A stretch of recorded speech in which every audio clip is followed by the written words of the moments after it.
Those mornings, waking up to an existential crisis, feeling hopeless at a moment of deep questioning within yourself, an emptiness of how you perceive yourself and how you perceive the world, feeling like you've stepped into a dark void and slowly walking into an empty, sad space of emptiness in your heart. Most of the time, this happens to me when I spend too much time in the digital realm, or if there's been a stressful period of my life where I regularly didn't take the time to tend to my mind. And on those days, normally I would just get on my phone again to further feed into the numbness by distracting myself with cheap dopamine. I know that going on my phone first thing in the morning or before I sleep is really bad for my mental health. And that's always in my mind, but sometimes your subconscious mind just wins the battle and you end up picking up those bad habits again. Through self-discovery, I've realized that the days when you feel empty usually come from a lack of love, direction, and awareness with your body and the world. So I'd like to share some things I do when I'm feeling the emptiness to help myself get up again. Knowing the reason for emptiness always helps. Could it be because of a lack of boundaries, staying in low energy states, stagnation, or relationships?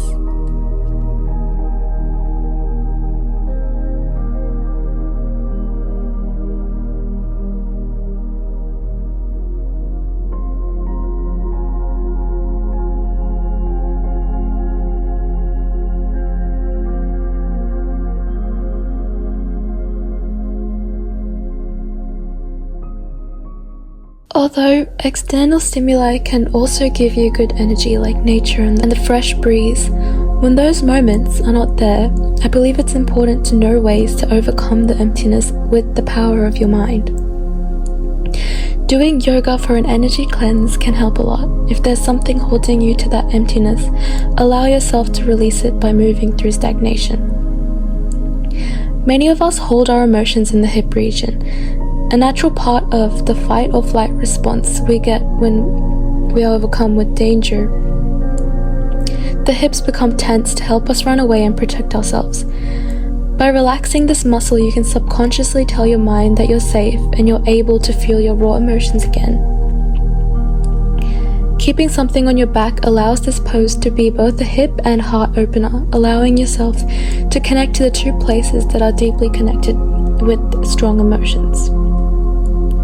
With this pose, you can embrace the feeling of support and opportunity to be held, taking deep breaths within your arms, allowing yourself to feel safe and released.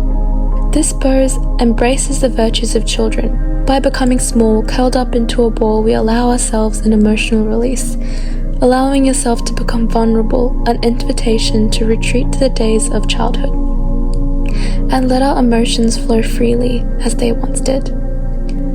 Twists feel the most powerful in terms of receiving my emptiness, creating warmth radiating inside your body, encouraging yourself the permission to release.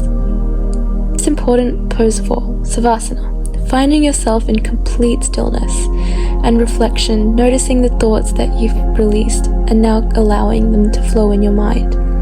Feeling the life force slowly creep back into your heart, allowing yourself to have the space to understand and accept and forgive the complex emotions of this human experience. But in terms of consciousness and how I like to perceive this emptiness is energy. Emotional energy, I feel like the low emotional energy is probably like anger, hatred, pride, and everything, which is like at the bottom. And then as you go higher into the energy states, there's acceptance. Most people try to hide their emptiness, and this is what I did as well. So I'm not just telling off other people, is that I would try and look for energy through other things. When you buy something, it's not the actual thing you want, but how it makes you feel. Is that what you want? So technically, you want how it makes you feel. That's why you buy that thing. So technically, what we're buying is energy, and what we're wanting every day is just energy. fall in love with someone because you like to receive that energy, and that's totally valid and that's totally good. You have these relationships because you like to receive these types of energy. So pretty much what we do mostly in life is just for the receiving of some sort of energy. And when you're feeling empty, you're probably lacking of a lot of life force in your heart. And your life force stems from your energy. Try to bring more life force into myself, but there's a way you can bring more life force into yourself. The difference between a person with high consciousness and low consciousness is the way they receive their energy. The people with a low consciousness, they'll probably receive their energy by buying things and looking for it externally, and at some point you're just gonna be looking for it always externally, and that's gonna get really draining, and it did for me. But once you develop your consciousness, you start to realize that you can get that energy from within. That what you're searching externally for is within yourself, and you can manifest that type of energy into your life. So when you're feeling empty, I believe it's really important not to fall into those habits where you try to mask everything and try to get energy externally through your phone, through buying things, but inside try to develop your internal, because the energy is there. And when you figure out and when you realize that, it becomes a lot more easier to take yourself out of that emptiness.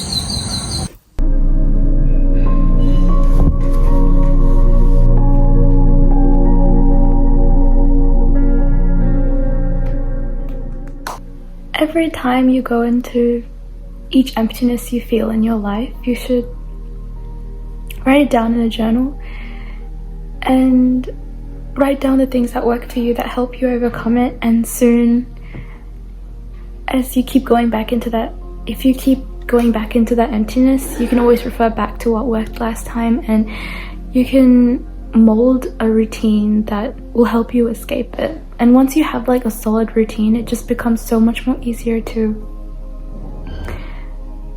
bring yourself out of stagnation, emotional stagnation, and overall makes your life a whole lot easier to live, especially if you tend to get into those depressive feelings. Then what's so good about having a journal is that it's literally like a place where you can write down your emotions and then slowly work through it. Instead of just keeping it all in your mind, if you like just write it down, it feels a lot more releasing and freeing. If you don't have anyone to talk to, you can literally write it and you can end up talking to yourself. It's quite a beautiful way to build intimacy within yourself and really love and understand who you are as a person. Also super important to remind yourself that your energy will come back. This emptiness isn't going to last forever. Just love yourself through it. Do some meditation. Fully try to bring yourself into a higher energy state by imagining what love, fulfillment, and acceptance feels like, and knowing in your heart that you're going to reach it again. That's really important.